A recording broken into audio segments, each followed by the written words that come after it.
Good morning. It's Karen Taradas with Social U, and we are here today to talk about it's What's Up Wednesday, where we come to you live every Wednesday to talk about social media tips, tricks, and trends, some digital marketing stuff too. And this month we're going to talk about, um,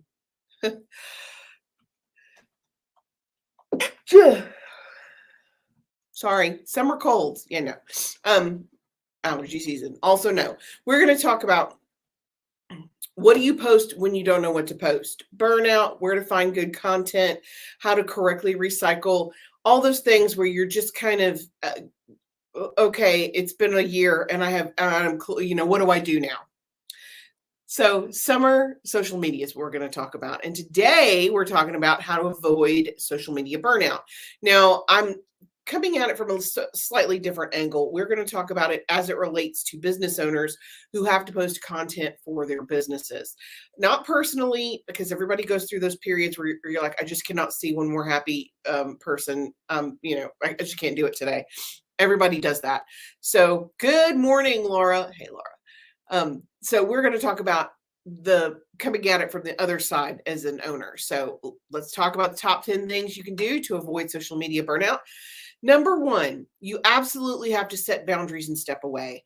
One of the easiest ways to do this is to set business office hours for yourself. And this is a very common mistake I see a lot of business owners and solopreneurs make when we create Facebook pages. What are your business hours? All the time, 24/7 is the wrong answer. Everybody needs downtime. If you want to work from 9 a.m. to 9 p.m., that is rough and it's hard to maintain long term. It's okay to set expectations. I work from 9 to 5, just like Dolly Parton. That's totally okay. People are not unreasonable. You just have to show them, you just have to set that prior expectation. It's not okay for somebody to text you at midnight. It's okay to not respond until the next day. I'm so glad Laura's watching this. It's okay to be off. It is. Now, emergencies happen. That's true. But use your best judgment. If it's not completely urgent, can it wait till tomorrow? Probably so. So set your boundaries. And when it's time to step away from your phone or your computer, step away from your phone or your computer. Okay, number two, you need to know how long it takes you. I ask Again, I ask business owners this. So if you're posting on Facebook and Instagram every week, how long is it taking you to create that content and get it posted? And depending on your skill level and your experience, it may take you several hours to do that. It may take us 30 minutes because this is what we do. I can't paint a room as fast as a professional painter because I'm not a professional painter. I can't write a song because I can't write a song. I mean, everybody has weaknesses. Everybody has strengths. You have to play to your strengths. And if social media is not something that you do comfortably, if it's not in your wheelhouse or you're not doing it all the time, it might take you longer than you think it's taking you. And it's not good or bad, but you need to have a realistic expectation. So you need to set some timers so you can figure out how long it's taking you. How long does it take you to find the content, to create the graphic, to write the caption, to schedule it or get it posted? You may be surprised to find out what you thought was taking you a few minutes every Monday is actually taking you 4 hours. If it's taking you 4 hours, it might be time to reevaluate who's doing your social media. Okay. Number three, you have to know what makes you money. So if you know in your head that when you get on the phone with a potential customer, your closing rate goes up. That's something you need to know. You need to know your closing rate for cold calls. You need to know your closing rate for referrals, for warm potential leads. When you know that if you make, and you have to break it down, if we get this one contract or if we get this one project and it takes us 10 hours, that averages $100 an hour. Okay, let's just use that as the example. And you know that it takes you 4 hours to do your social media posting. Is it worth $400 to you a week? That's the kind of thing you need to look at. Because once you break it down and you have a very specific understanding of how much you generate on the hourly and how long it takes you to do it, that's when you can reevaluate to figure out if you need to be doing it or outsourcing it or not. When I figured out how much we made versus how long it takes me to cut my own grass, is a no-brainer. It's so much smarter to have somebody else do it because it takes me forever. And I'm terrible at it anyway, but it takes me forever. So it's more cost effective for me to outsource that. Number 4, recognize when you need help. If you're burned out, get help. If you are drowning, if you're trying to start a new platform and you're not exactly sure how it works, there's a ton of help. We're happy to help you. Any of my team, that's what we do. Training is our specialty. We consult, we manage, we train. So if you need assistance, you are not alone. There's a ton of resources for you. And then once you recognize you need help, number 5, you actually have to ask for help. It doesn't work if you don't complete the step. I mean, sitting there, and I'm just as guilty as anybody, man, I need to clean my kitchen, and just looking at it and not actually doing it. It's human nature. But once you recognize you need assistance, it's time to go ask for assistance. Number 6, create automatic replies. If you have a question that you get asked on the regular, Facebook, all of them, they all have the ability for you to have an autoresponder built in. Facebook will allow you to have multiple messages saved, and then you can just automatically send them instead of typing out the same thing every single time. So if if they're asking you about when's your next event, and you can say, if you're interested in our next event, you can check our website and here's the link. Simple. So that when it's saved, you click it, it posts, you're done. That's a no-brainer. Anybody who monitors your account can use those replies. So it saves you, it streamlines, it saves you time, it saves you energy, and most of all, it saves your sanity, because when you're doing this all the time, it's a lot. It can be overwhelming.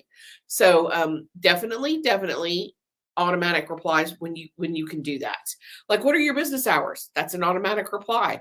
What days are you open? Automatic reply. If you have this in my size, even if you don't have the ability to answer the specific question, you can still automate it by saying, thank you for your inquiry. Let us check our inventory and we'll get back to you on the following business day. It's still an automatic reply specific to the person without answering their question. So yes, it is possible. Number 7, reevaluate your platforms. Take a look at your stats and analytics and figure out if you're on the right platform. Because if you're not getting any traction from Pinterest, stop doing it. People have FOMO. Everybody's on TikTok. I have to be on TikTok. You do not, in fact, have to be on TikTok. You do not have to be on Instagram or YouTube. You pick and choose your battles, just like you do with your kids.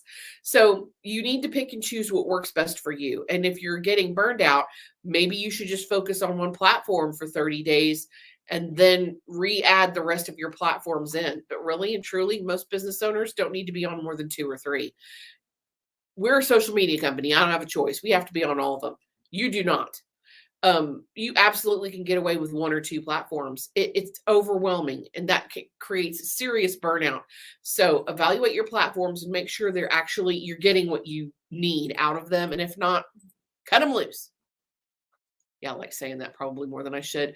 Number 8, create a content calendar. This seriously streamlines your efforts. We have a generic 2-week rotation. I'm happy to share it with you if you will comment on this video or send me a direct message, where your content only repeats once every 2 weeks. So Meet the Team Monday might be your first week, might be Meet the Team Monday. Tip Tuesday, let's say you're a wedding vendor. Your third one might be Wedding Tip Wednesday.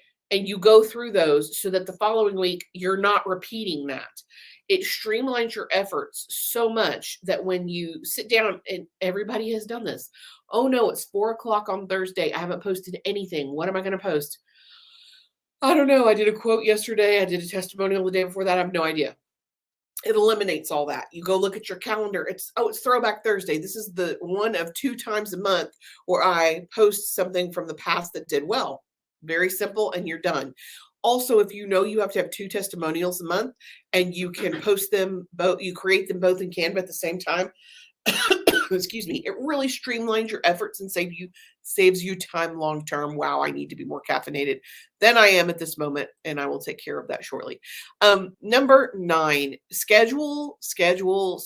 And when I say schedule, I don't mean just using a scheduling tool to schedule your posts, although I do mean that. I also mean schedule time to be active. You don't have to interrupt your day 20 times a day. I only check my social email once a day. That's it. So if I miss it, I'll get it the next day, because you are killing yourself if you go constantly. You do not have to log into Facebook to check your messages 20 times, twice. Twice a day is plenty. If you have the ability and it's not causing you stress and you can check it more, that's great. But if it's stressing you out, create a schedule for yourself. Okay, Mondays, that's the day that I create my content. Takes me 2 hours. That's when I'm going to do that. Tuesday is the day that I go through and check all my comments and invite all the people who liked my comments from last week to like my page. Hey, Leah. Leah's awake. Yay. Good morning, Leah. Good morning, McNugget. Schedule yourself. It helps you with interruptions. It keeps you from having to constantly ramp back up. And it seriously can save your sanity. Seriously. Number 10, and the last one, you have to maintain these healthy habits. You can't just do them this week and then not do them next week. You want to get into a routine. You want to get to the point where this is normal for you. And I am the worst. I will start strong, and then in 3 weeks, I'm checking messages at 11 p.m. Nope, that's terrible. So I'm seriously trying to revamp how I schedule my time so that it doesn't wear me out. Because if you're going to do this long term, if you're going to do this business for a long time, you can't afford to be burned out all the time. And this will help solve some of that, ideally. Let's see, what are we going to talk about next week? I think next week we're going to talk about what to post when you don't have anything to post. Like when, it's summer, you're on location, have no idea what I'm going to post. I'm going to give you some resources for unique content.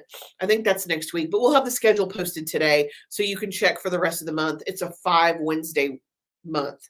So there's a lot of information coming your way this month. I am always interested to know what you want to learn about. Please feel free to leave me a comment or a direct message. And until next week, I am Karen Terradas with Social U, and I'm here to help. Thanks, guys.